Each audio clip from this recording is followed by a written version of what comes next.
About a year ago now, we suffered the nasty storm called Hurricane Helene. But today we've moved on. Like most of the mountain people, we got up, brushed ourselves off and our troubles, and fixed, repaired, and renovated.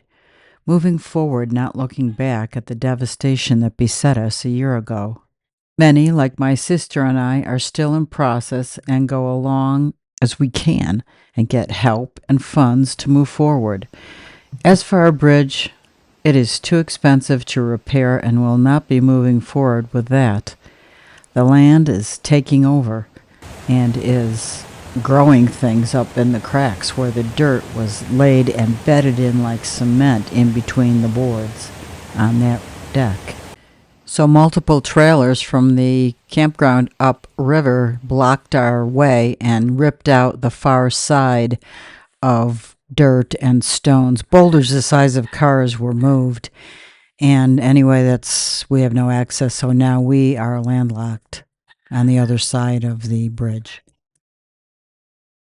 It is an incredible piece of property, but we did lose a lot of trees, including the one right there on the right side. That's a buckeye tree. We lost probably 5 buckeye trees, and I'm drawing lines here where you can see what was removed between those red lines. Tons and tons of dirt and stone, boulders the size of cars.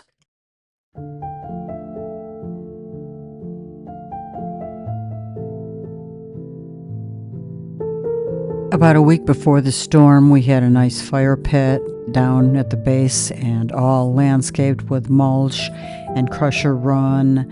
And we had just rebuilt the bridge with a beautiful railing, and then it was gone.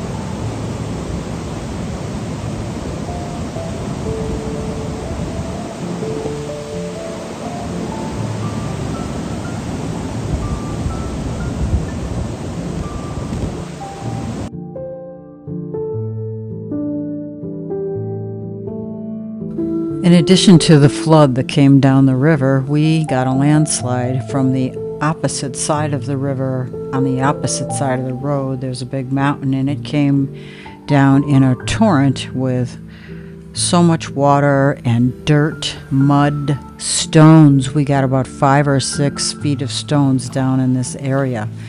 And they're working on trying to level it out and get rid of some of the stones. And it's just a huge, huge job. But they're working on that, and hopefully that process will be completed soon. Stay tuned to see that. So a few weeks after, we had a lot of volunteer help that helped us cut up wood and stack it and just do some things, but it was still quite devastated. And the process of moving forward has been daunting, including, as you can see here, breaking up the logs, splitting the logs and the cordwood, and digging out the trench. Done a lot of videos on this. You can, if you're interested, look back at those and see what we've done. This had to be repaired, this hole in the side of the foundation where we are building a cabin. That had to be repaired. You can see that's getting done right there. But a lot of things had to happen. We also got water on the property to feed the cabin and that little shed down there.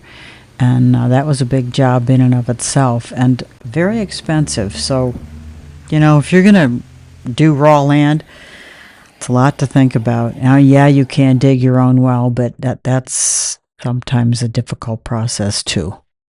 This cement foundation was poured in 1938, and it was never cleaned. So we power washed it inside and out. I also had to fill some holes when I put the water inside of the shed, so I had to cut away that foam just to make it rodent proof. I do have a screen underneath this shed to try to keep rodents and things from getting up underneath. There is also a silver insulation down there that should help keep them away also. I guess they don't like metal and and like aluminum and stuff like that. I've heard of people putting stainless steel in holes.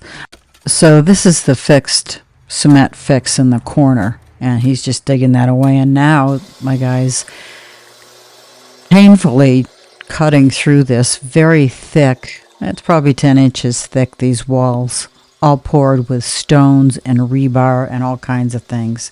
It's heavy duty, to say the least. We did get a structural engineer to approve it.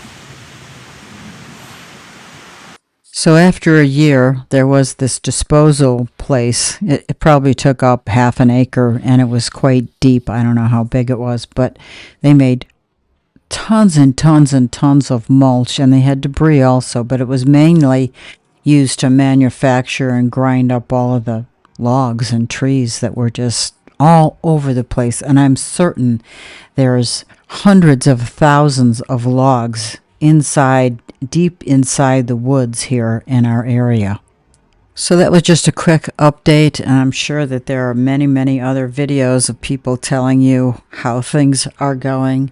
But I thought that people who had subscribed and were interested in my channel would be interested in to find out where we are to date. I do weekly, sometimes more than that, videos to kind of give you an update of where we are and what we're doing. If you're interested, please subscribe and you hit the bell button. You'll get notified, and you'll see where we are. But I really appreciate your subscribing, watching, sharing. Thank you.